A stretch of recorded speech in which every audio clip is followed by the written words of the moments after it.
You didn't lose yourself. You lost the version of you that no longer works. Let that land for a moment.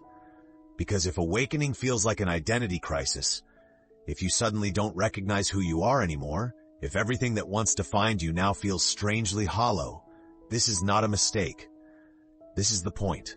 After awakening, something unsettling happens. You can't answer simple questions anymore. Who are you? What do you do? What do you want? The roles you used to wear, successful, spiritual, productive, strong, they start to feel fake. Not wrong, just empty. The goals you chased for years lose their charge. The approval you once needed stops motivating you. And the life that once felt meaningful now feels like a costume you've outgrown. From the outside, people say you're confused, lost, going through a phase, but Carl Jung had a very different word for this. He called it a necessary death. Not the death of your true self, but the death of the persona, the mask you built to survive, the identity that once protected you, but now suffocates you. And here's the part no one warns you about. When that identity begins to collapse, it doesn't feel like awakening. It feels like disorientation, like groundlessness, like you're dissolving without a replacement. Most people panic here. They rush to rebuild a new identity, a better label, a spiritual version of the old mask. And in doing so, they unknowingly abort the transformation. In this video, we're going to slow this moment down. You'll understand why identity must collapse after awakening, what is actually dying inside you, and what is quietly forming beneath the confusion. Most importantly, you'll learn how to move through this phase without turning against yourself, without forcing clarity before it's ready, and without mistaking this death for something that's gone wrong. Because you're not breaking, you're shedding, and what comes after identity is far more real than anything you've been before. Jung's persona, the mask that once saved you. What if the you that's disappearing was never really you? Carl Jung used the word persona to describe the mask we wear to meet the world. Not a lie, not something evil, a survival tool. Your persona is the version of you that learned how to be accepted, how to be valued, how to belong. It's your job title, your type of personality. The role you learned would keep you safe. The good child who didn't cause trouble. The achiever who proved their worth through success. The healer who held everyone together. The spiritual one who seemed calm, wise, and above it all. This mask wasn't a mistake. It helped you survive childhood, school, work, relationships. It helped you be loved. It helped you feel needed. And for a long time it worked. But awakening changes the equation. Because awakening doesn't attack the persona. It simply stops feeding it. That's why so many people feel hollow instead of liberated at first. The corporate high performer who once thrived on deadlines and recognition suddenly wakes up exhausted, disconnected, burned out. The job didn't change, but the identity fueling it collapsed. The spiritual seeker who once found comfort in practices, labels, and teachings suddenly feels allergic to their own spiritual identity. The words sound empty. The role feels performative. The nice person who built their entire sense of self around being agreeable, helpful, and kind suddenly can't tolerate people-pleasing anymore. Every forced smile feels like self-betrayal. What's happening isn't regression. It's exposure. Jung believed the persona becomes dangerous only when we mistake it for who we truly are. Awakening pulls the energy back from that mistake, and when that energy withdraws, the mask goes limp. That's the emptiness you feel.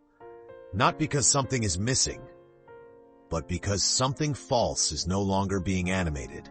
This is where many people panic. They rush to rebuild an identity as quickly as possible. I'm enlightened now, I'm a healer, I'm different from society.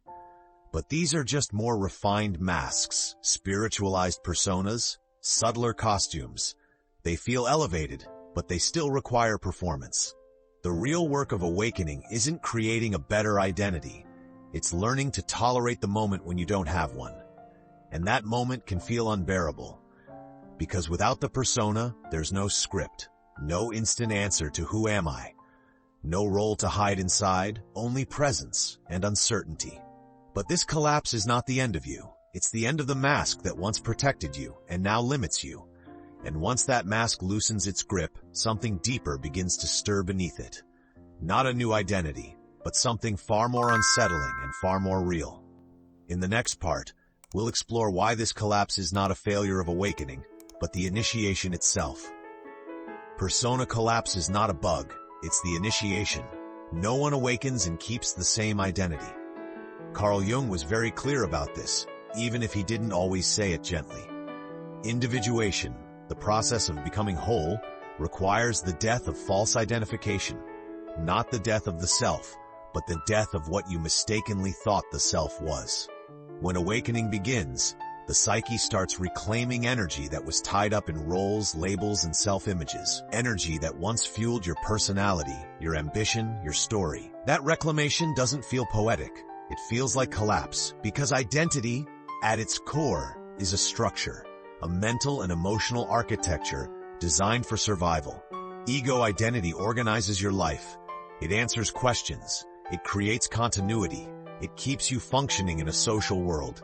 But awakening is not a refinement of that structure. It's an expansion beyond it. Awakening is consciousness widening faster than the structure can hold. And when expansion exceeds capacity, structure cracks. Not because it's weak, but because it was never meant to carry this much. That's why after awakening, you may notice something subtle but deeply unsettling. You can no longer answer simple questions. What do you do? Who are you? What are you working toward? It's not that you don't have a job, a history, or skills. It's that none of those feel like you anymore. The question itself feels small, like trying to describe the ocean with a glass. From the outside, this looks like confusion, like indecision, like a lack of direction. But internally, something very precise is happening. The psyche is withdrawing identification from things that once defined you, so that awareness can stand on its own. Jung believed that as long as we are identified with a role, we are not free. We are living as something not from ourselves. Awakening exposes this bind, and once seen, it cannot be unseen. So the system initiates a pause, a disorientation, a gap between identities. This gap is not an error state, it's a threshold. Every initiation in ancient traditions included a period of disorientation, where the old name, the old role, the old belonging were stripped away.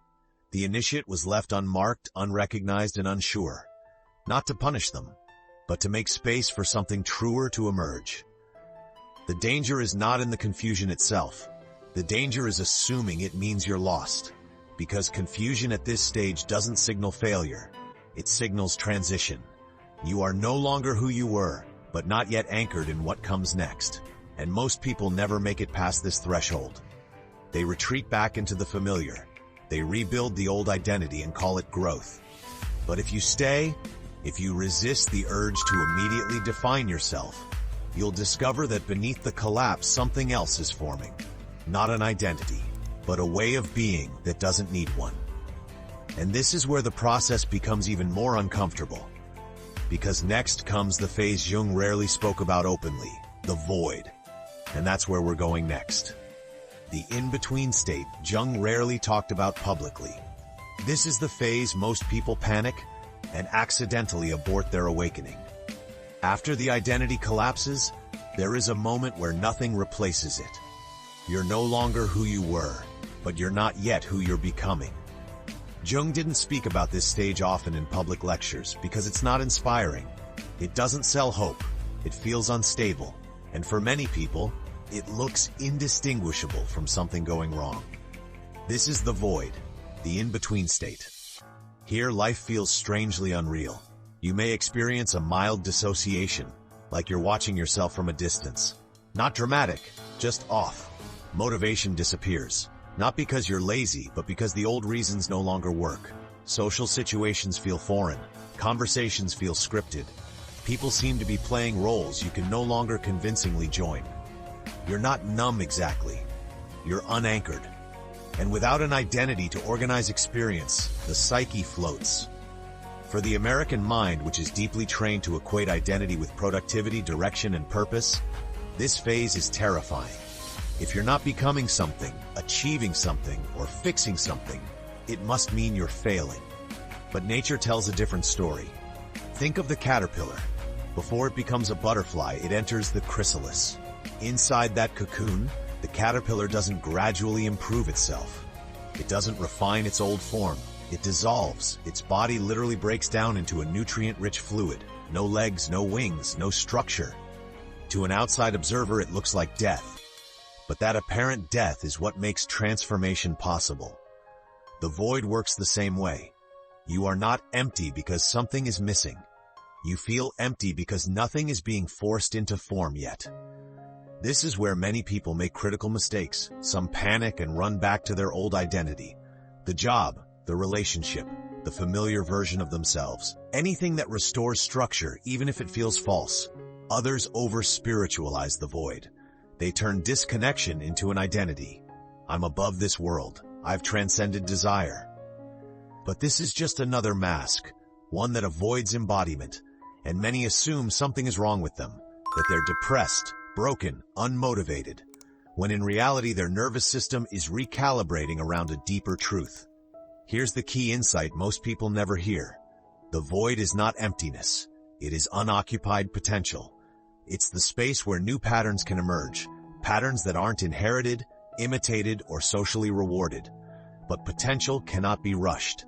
If you try to fill the void too quickly, you don't transform, you regress. The task of this phase isn't to feel good. It's to stay present without grabbing onto identity for relief. And that's harder than any role you've ever played. Because now there's nowhere to hide. In the next part, we'll explore why this phase often makes you feel alienated from society, and why that alienation isn't a flaw, but a signal that something deeper is reorganizing. This is where awakening stops being personal and starts becoming radical. Collective identity versus individuation. Society rewards masks. Awakening removes them. Once you enter the void, something else becomes painfully clear. It's not just that you have changed, it's that the world around you is still running on rules you can no longer play by. Modern American culture organizes identity around productivity. What you do, what you produce, how you brand yourself. From resumes to dating profiles, from LinkedIn to Instagram, the unspoken question is always the same. What value do you offer? Identity becomes a product, a pitch, a carefully managed image. Awakening quietly dismantles this logic. You stop wanting to sell yourself. You stop curating a personality. You stop performing coherence for social comfort. And when you do, the cost becomes visible. You feel out of place in conversations that revolve around status, hustle, and optimization. Small talk feels exhausting, even invasive. Social gatherings feel loud, fast, and strangely hollow. It's not that you dislike people. It's that the rules of engagement no longer make sense. From the outside, this can look like withdrawal, like arrogance, like antisocial behavior. But Jung saw this pattern repeatedly in individuals undergoing deep individuation. He noted that individuated individuals almost always feel alienated at first. Why? Because they are no longer operating from unconscious norms. They're no longer driven by collective incentives. They don't automatically mirror values they haven't examined. They don't instinctively perform belonging at the cost of authenticity. And this creates friction. Society doesn't know how to relate to someone who isn't advertising an identity, someone who isn't signaling alignment, someone who isn't easily categorized. So it labels them lost, detached, unmotivated, too intense. But this alienation is not pathology. It's a sign that the psyche is reorganizing around inner authority rather than external approval. Think of it this way. Before awakening, you learned how to belong by blending in. After awakening, belonging must be rebuilt from truth instead of mimicry. That takes time. And in that time, you may feel like you exist between worlds. Too awake for old systems, not yet anchored in new ones. The mistake is believing this state is permanent. It's not. This is not antisocial behavior. It's pre-social rebirth. You are unlearning how to connect through masks so that connection can eventually emerge without them. And when it does, it will feel slower, quieter, more selective. Not because you've become distant, but because you've become real. In the final part, we'll explore what begins to form after identity, after alienation, after the void. Because what replaces the persona isn't a new role. It's something far more subtle and far more powerful. This is where awakening stops dismantling and starts revealing. From identity to presence. You don't get a new identity. You get something far more dangerous: presence. Most people assume that after an identity collapses, a better one will replace it. A truer story. A cleaner label. A more evolved version of me. But that assumption itself belongs to the old system. Awakening doesn't answer the question, who am I? It dissolves the need to ask it. What begins to form instead is something far subtler and far more destabilizing to the social order. The real shift is not in who you are, but in from where you respond to life. Before, action came from identity. You acted to maintain an image, to protect a role, to stay consistent with a story. Now response arises from presence. Presence doesn't plan how it appears. It doesn't defend itself. It doesn't narrate. It simply meets what is, as it is. This is why presence feels dangerous. You become less predictable, less easily influenced, less reactive, not because you're detached, but because there's no identity left to protect. You may notice subtle but unmistakable changes. You argue less, not because you're passive, but because you're not defending an image. You seek validation less, because nothing inside needs to be confirmed. You act without explaining yourself, without building a story around your choices. From the outside, this can look like indifference. From the inside, it feels like relief. This is not a new identity, it's a non-identity. Jung would say, the ego has moved from the center to the periphery. Life is no longer filtered through a persona, it flows through awareness itself. And this changes everything. Work becomes expression rather than self-definition. Relationships become contact rather than performance. Silence becomes as meaningful as speech. But this state cannot be achieved by force. It emerges through practice, not of becoming, but of noticing. Here's a simple starting point. Instead of asking, who am I now? Try asking, what feels false now, even if it once felt necessary? What feels alive without needing explanation or approval?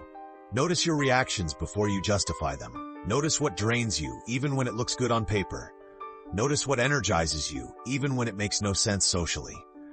Presence reveals itself through honesty, not clarity, and slowly something stabilizes. Not a role, not a label, but a grounded way of being that doesn't require constant self-reference. This is why awakening often feels like losing everything and gaining nothing you can point to. But what you gain is the ability to meet life directly, unfiltered, unarmored, undivided. And once that shift completes, identity never fully returns. Only functionality does. You still have a name, a role, a place in the world, but none of them own you anymore. And that is what awakening was always moving toward. In the final moments, we'll leave this open, not with answers, but with an invitation. The ego asks, who am I becoming? The soul asks, what can finally fall away? If you're watching this and feel like your identity is dissolving, like the person you used to be no longer fits, don't rush to replace it. This is the moment most people miss. They feel the ground give way and immediately start building something new. A new label, a new role, a new explanation that makes others comfortable. But awakening doesn't ask you to construct. It asks you to stay, to remain with what is surfacing, even when it's undefined, even when it doesn't make sense yet. What's dissolving is not your value, not your intelligence, not your place in the world. What's dissolving is the mask that once kept you safe, but can no longer hold the weight of what you've grown into. You didn't lose yourself. You lost the version of you that had to perform to survive. And what remains, even if it feels quiet, empty, or unfinished, is something far more real than any identity you've ever worn. Awakening rarely arrives with clarity. It arrives with subtraction, with silence, with uncertainty, with the courage to not know who you are, so something truer can begin to live through you. So if you're in that space right now, between who you were and whatever comes next, let it breathe. Let it unfold without naming it too quickly. And if you feel called, share this with me. What part of your old identity is dissolving right now? Not to fix it, not to analyze it, just to witness it. And if you want to continue exploring this territory, where Jung meets awakening, where psychology meets consciousness, subscribe. Not for answers, but for the space to let the right questions do their work. This journey doesn't end here. It simply stops pretending to be someone